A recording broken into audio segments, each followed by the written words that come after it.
네, 안녕하세요. 윤 대표입니다. 이 컨텐츠는 제가 원래 올려드리고 있는 어떤 짧은 강의류의 컨텐츠가 아니고, 제가 실제로 컨설팅을 하면서 있었던 사례들 중심으로, 제가 이제 이런 식으로 학생들을 분석하고, 이런 식으로 고민을 접근해서 좀 답변을 드리고 있다라는 것도 알려드릴 겸, 그 다음에, 이런 식으로 우리 자녀의 어떤, 고민을 좀 접근할 수 있겠구나라는 아이디어도 이렇게 드릴 겸 해서 제가 기획을 했던 컨텐츠고요. 이후에는 따로 신청을 하시거나 신청을 받거나 혹은 이제 원하시는 경우에는 저랑 이제 뭐 라이브를 통해서 1대1로 할 수도 있고, 또 나중에 생각을 해 보고 있는 건 원하는 학생과 이렇게 대화를 하는 것도 제가 적절히 편집을 해서 이렇게 보여 드리면 조금 더 우리 부모님들께서 우리 자녀를 이해하는 데 도움이 되고, 또 우리 자녀의 고민을 요렇게 조금 더 방향에 맞춰서 찾아갈 수 있는데 좀 생각의 정리에 도움이 되실 수 있을 거다라고 생각을 해서 요 콘텐츠를 기획을 해서 찍고 있습니다. 그래서 요거는 어떤 강의료가 아니기 때문에 제 생각을 이렇게 쭉 쫓아오셔야 되는 어떤 콘텐츠예요. 그래서 제가 인제 하나씩 설명을 해 드리면서 제가 요런 식으로 이런 단계를 거쳐서 이런 생각을 정리해서 결국 이런 결론에 이르렀다라는 거를 이제 알려 드리려고 하는 거고요.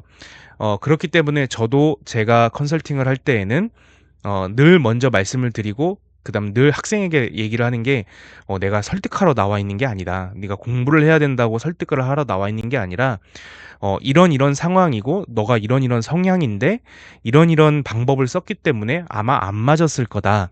그러니까 너의 성향에 맞춰서, 그다음 너의 어떤 고민에 맞춰서는 이런 이런 하는 방법으로 혹은 방향으로 가는 게 맞지 않겠냐?"라는 것들을 이렇게 제가 얘기를 하고 공감을 구하는 과정으로 저의 컨설팅이 진행이 되거든요.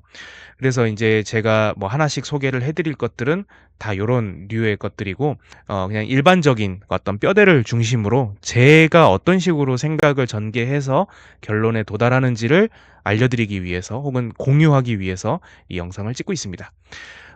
오늘 먼저 소개를 해 드릴 사례는 일반고랑 자사고를 두고 고민을 했던, 네, 고입 단계에서 고민을 했던 사례고요. 이 학교를 선택하는 데 있어서 학생의 성향이 어떤 식으로 영향을 미치는지를 좀 같이 고민을 해 보면 좋을 것 같아서 준비를 했습니다. 어 사례 개요입니다. 이 학생의 상황에 대해서 부모님께서 저한테 보내주신 거죠. 이제 학생이 약학대학을 이제 목표로 하고 있고요. 성적도 충분히 뒷받침이 되면 의대도 갈 수 있다. 그다음에 학업 성적은 중학교 내신 성적이 최상위권을 유지하는 친구였고, 이제 어머님이 볼 때 이 학생의 성향이 좀 완벽주의적이다. 뭔가 암기가 확실히 돼야지 넘어갈 수 있고, 이 내신에서도 만점 경력이 있을 정도로 철저하게 학습을 하는 학생이다. 그리고 차분하고 내향적인 성향이고, 이제 혼자 학습하는 걸 선호하지만 상황에 따라 리더십을 발휘할 수도 있다. 협업을 좋아하고 더 성실한 친구들과 함께 더 좋은 결과를 낸다. 그래서 이런 선행 학습도 일정 수준의 선행 학습도 완료를 했고, 뭐 영어 독해나 이런 것들은 부족하긴 하지만 그래도 상위권을 유지하고 있다. 이런 이제 상황을 보내주셨고요. 그러니까 고민은 그거였습니다. 지금 이제 고입을 앞두고 자사고를 갈 거냐 아니면 일반고를 갈 거냐라는 거였고요. 자사고랑 일반고를 고민하는 이유 중에 대표적인 게 그거잖아요. 자사고는 어떤 학종에서 유리한 결과를 얻을 수는 있지만 이 내신 경쟁의 수준이라는 게 엄청나지 않습니까? 그래서 이 수능 준비에 어려움이 예상이 된다. 그러니까 정시보다는 거의 수시에 올인을 해야 되는 상황이 올 수도 있다. 일반고는 아무래도 경쟁이 상대적으로 덜 치열하기 때문에 내신 관리가 수월할 수 있다. 하지만 그런 어떤 학종을 준비하는 거에 있어서 일반고가 자사고만큼의 퀄리티를 낼 수 있겠냐, 이제 이런 두 부분이 고민이었고, 우리 아이가 일반고를 가는 게 낫겠냐 혹은 자사고를 가는 게 낫겠냐, 혹은 자사고를 간다면 어떻게 하는 게 낫겠냐, 이제 요런 부분들을 좀 고민을 주셨습니다. 그래서 저 같은 경우에는 학생을 상담하기 전에 꼭 먼저 세 가지 검사를 합니다. 하나는 이 학생의 진로 성향 검사, 또 하나는 이 학생의 진로 방향 5단계 검사, 그다음에 또 하나는 학생과 부모님이 같이 하는 자기주도 상황 진단 분석 결과. 요 세 가지를 먼저 항상 받아서, 제가 이 학생을 만나본 적도 없고 이 학생과 대화를 해본 적도 없고, 근데 이 학생의 성적표만 가지고 이 학생을 알았다고 하기에는 사실 좀 무리가 있고, 그래서 저는 이 세 가지 검사를 항상 돌려서 제가 한 2-3 일을 고민을 해 보는 타입이고요. 이 학생 같은 경우에 진로 성향 검사를 받았더니 이제 요렇게 나와요. 제가 진행하는 그 진로 성향 검사는 약 한 81 가지의 성향으로 구분이 되는데 내향이냐 외향이냐 아니면 현재냐 미래냐 논리냐 감성이냐 보수냐 융통이냐 이런 부분이고, 이거는 쉽게 얘기하면 이제 MBTI를 생각하시면 되는데요. 인제 MBTI보다는 조금 더 많이 좀 심하게 많이 세분화가 되어 있고요. 어 이 학생이 내향 외향이냐라는 건 이제 에너지를 어디서 얻냐라고 보시면 돼요. 그래서 이 친구가 약간 외향적이라는 거는 이 친구의 성향이 에너지를 얻는 게 혼자 있을 때 얻는 것보다는 그래도 사람과 관계를 통해서 얻는 게 쪼끔 더 많다라는 뜻입니다. 그런데 그게 한 6대 4 정도 비율. 그래서 6 정도, 하루에 60%는 사람과의 관계를 통해서 에너지를 얻었다면 하루에 40% 정도는 혼자서 좀 보충을 해야 되는, 그러니까 회복을 해야 되는 이제 그런 스타일이라고 보시면 돼요. 그리고 현재냐 미래냐는 판단 기준을 어디다 두냐인데, 이 친구는 약간 미래지향적. 그러니까 어떤 판단의 근거, 내가 뭔가 결정을 하거나 뭐 결단을 내릴 때 그거에 대한 기준을 미래에다가 두는데, 그렇다고 해서 미래 가능성만 보고 하는 건 아니라는 거. 현재의 가능성이 충족이 되지 않으면 미래지향적이기 때문에 미래를 보나 이제 현재의 기준을 충족하기 위해서 좀 노력하는 스타일. 논리나 감성도 균형입니다. 그러니까 논리적이기도 하지만 감성적. 그러니까 뭔가 문제 해결을 위함이기도 하지만 그러면서도 공감도 가야 되는 그런 균형이고, 보수 융통도 균형입니다. 그러니까 보수 융통이라는 건 계획대로 간다 이런 뜻인데, 이 계획이 우리가 흔히 말하는 '이 친구 너무 계획적인데.'라는 그 계획이 아니에요. 그러니까 보수가 강한 친구들은 자기가 생각한 대로 가야 그게 그 친구의 계획적인 겁니다. 그러니까 계획을 잘 세우는 거랑은 좀 별개라고 보시면 돼요. 그래서 계획을 잘 세우는 게 아니라 '내가 세운 계획대로 가야 된다.'라는 거. 근데 인제 이 친구 같은 경우엔 내가 세운 계획이 있지만 상황에 따라서 얼마든지 변통을 줄 수 있는, 그런 보수 융통의 균형. 이제 요런 성향이라는 걸 제가 알고 나서 이 친구의 특성과 특징을 보니까 제가 빨간색으로 미리 표시를 해 뒀는데 눈에 띄었던 부분이에요. 전략적이고 목표 지향적이다. 그리고 안정성과 유연성을 중시하고 논리랑 감정을 조화롭게 사용해서 타인의 의견을 수용한다. 그래서 인제 이 친구의 강점 같은 경우엔 적응력과 분석적 사고가 뛰어나다. 문제를 다양한 시각에서 접근한다. 요렇게 보는 거고요. 일단은 제가 이 친구의 성향이랑 성격을 먼저 보기 위해서 요렇게 제가 인제 살펴봤던 거고, 그다음에 제가 살펴보는 게 진로 방향 5 단계 검사입니다. 이 진로 방향 5 단계 검사라는 건 이 친구가 지금 처해 있는 현실이 결국 과거에서 이어져 온 거고, 그다음에 현재 상황을 인식하고 있고, 미래에 무엇을 꿈꾸고 있는지를 요렇게 과거, 현재, 미래를 보는 거고요. 거기에 따라서 본인이 지금 문제라고 생각하는 거, 본인의 현재 상황까지 해 갖고 5 단계로 나눠서 이 친구의 그 지금 현재 모습을 좀 조감하는 검사라고 생각을 하시면 돼요. 그래서 이거를 제가 확인을 해 봤더니 이 친구가 가치관을 결정하는 방법이 결과적으로 이득이 되는 선택을 선호하고 자신의 직감을 좀 신뢰하는 그런 스타일로 이 친구는 자기의 가치관이 결정이 되고, 이 친구는 선택의 결과가 실패로 이어질까 두려워해서 어떤 선택을 머뭇거리는 스타일이에요. 이 친구가 바라고 있는 미래는 되게 안정적이고 취미를 병행해서 존중받는 위치에 가고 싶어 하고요. 제가 주목했던 건 요 두 가지입니다. 이 친구가 의사결정을 할 때는 결과적으로 이득이 되는 선택을 하고, 그다음에 선택의 결과가 실패로 이어질까 봐 두려워하고 있구나라는 거. 이거를 한 다음에 제가 마지막으로 본 게 자기주도 상황 진단 검사인데, 그 학생이 자기가 스스로 보는 자기의 자기주도 상황을 보는 거고요. 그다음에 부모가 바라보는 자녀의 부모 관점에서의 자녀 자기주도 학습 상황을 저희가 분석을 해서 이 두 개를 비교 분석을 합니다. 그러니까 지금 보여 드리는 건 그 비교 분석이에요. 그래서 여기에서 보는 건 요거 보시면 됩니다. 부모와 학생 간의 인식 차이. 부모는 자녀의 자기주도성을 강화할 필요성을 느꼈어요. 그러니까 뭐냐면 우리 아이가 이제 뭐 자사고를 가거나 혹은 이제 우리 아이가 완벽주의적인 성향이 있다고 생각을 하기 때문에 '조금 더 자기주도적으로 뭔가를 하는 걸 강화할 필요성을 느껴야 된다.'라고 하지만 학생 본인 스스로는 자신의 그 능력을 충분하다고 인식하고 있어요. 그러니까 엄마가 볼 때는 좀 부족하다고 느끼는데 학생 본인은 본인의 스타일에 혹은 본인의 루틴에 만족하고 있고, 학생 자체는 이 변화된, 앞으로 고등학교로 올라가면서 자사고를 가든 일반고를 가든 그 변화된 환경에서의 학습의 제약을 고민을 하지만 부모는 거기까지는 고려하지 못하는, 고 차이를 봤습니다. 그러면 제가 인제 이것까지 보고 생각을 했던 건 '아, 이 부모님이 보지 못했던 모습에 힌트가 있겠구나.'라고 생각을 했고요. 부모님이 보지 못했던 거는 학생이 변화된 환경을 굉장히 신경을 쓰고 있다라는 거. 그러니까 변화될 환경에 대해서 굉장히 신경을 쓰고 있다라는 거고, 아까 진로 방향 5 단계 검사에서 봤던 것처럼 선택의 결과가 실패로 이어질까 봐 두려워하잖아요. 그러니까 이 변화된 환경에서 내가 지금 준비를 하면서 그 변화된 환경에 과연 성공할까 실패할까가 굉장히 신경을 쓰이겠구나.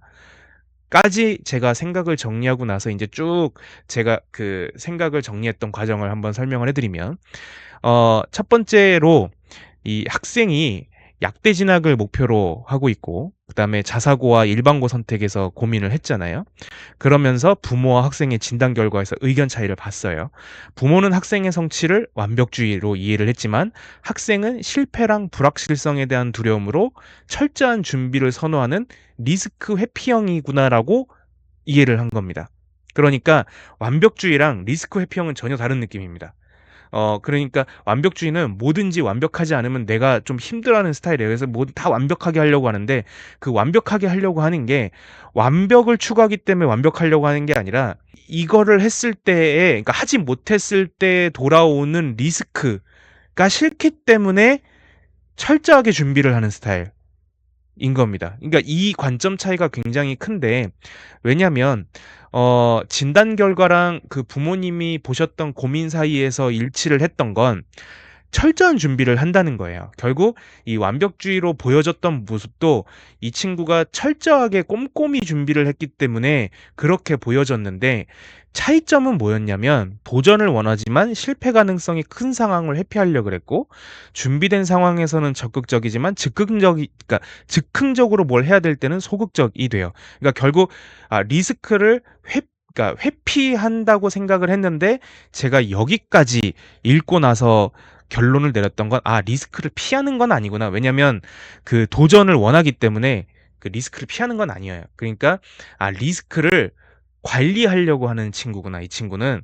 그래서 제가 마지막에 내린 결론이, 그러니까 컨설팅 직전에 제가 내렸던 결론은 '아, 이 친구는 통제지향적인 친구구나. 그래서 통제된 리스크 관리형의 친구구나.' 그러니까 완벽주의랑 통제된 리스크 관리형은 좀 다릅니다.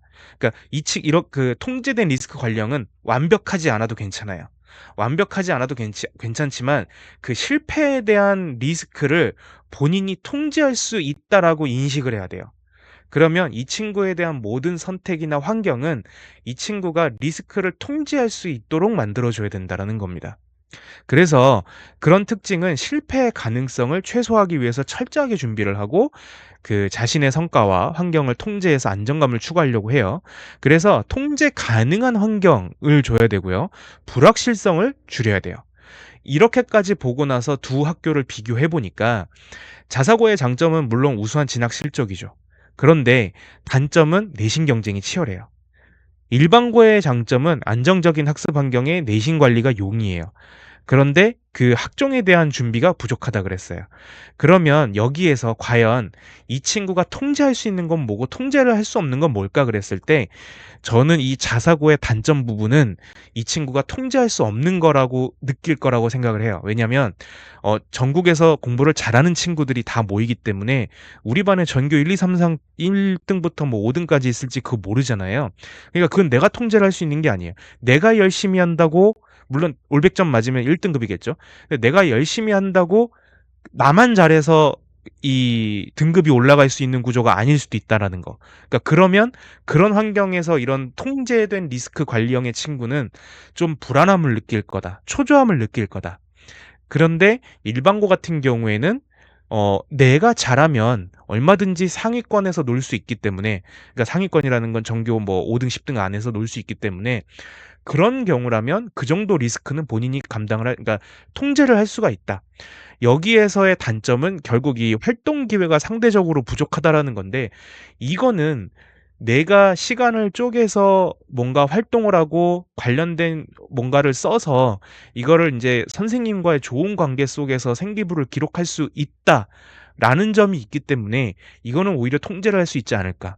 그래서 제가 학생 성향에 맞는 선택은 결국 그 일반 사립고가 조금 더 나을 것 같다. 이 친구의 성향에 나을 것 같다라고 얘기를 드렸고, 그다음에 그렇게 했을 때 약대 진학을 목표로 내신 관리랑 수능 준비가 병행이 가능할 거다. 왜냐면 약대 같은 경우에는 수능 최저 등급이 되게 높잖아요. 그러니까 내신 관리가 되게 중요한데, 본인이 통제할 수 있는 환경 속에서 내신은 어쨌든 최저를 맞춰 놓고 그다음에 이제 어떤 전공 적합성과 관련된 활동을 하는 게 이 친구의 성향에 있어서 조금 더 마음이 어떤 충족된 상태에서 할 수 있지 않을까.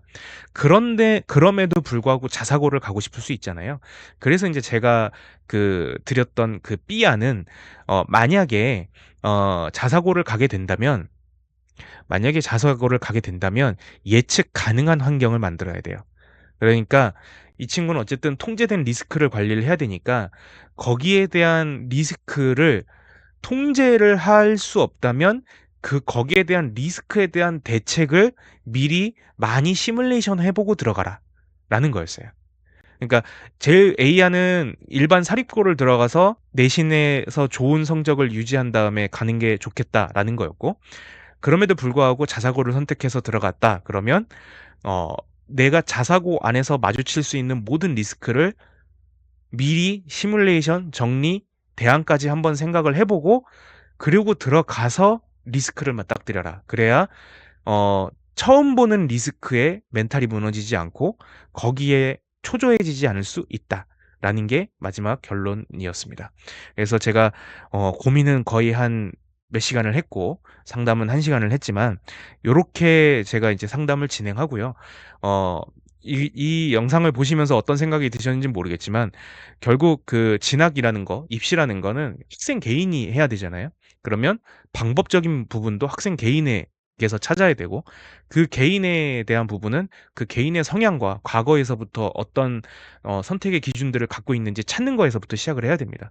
그래서 거기를 고민을 하고 있고, 그 고민을 한 이후에 나오는 어떤 결론들이 그래도 그 친구의 어떤 성향과 그 친구의 지금 현재 모습과 그 친구가 갖고 있는 판단 기준과 근거에 그래도 좀 부합한 상태로 조금 더 거기에서 시작점을 두고 발전적으로 갈 수 있지 않을까, 그런 생각을 해 봅니다.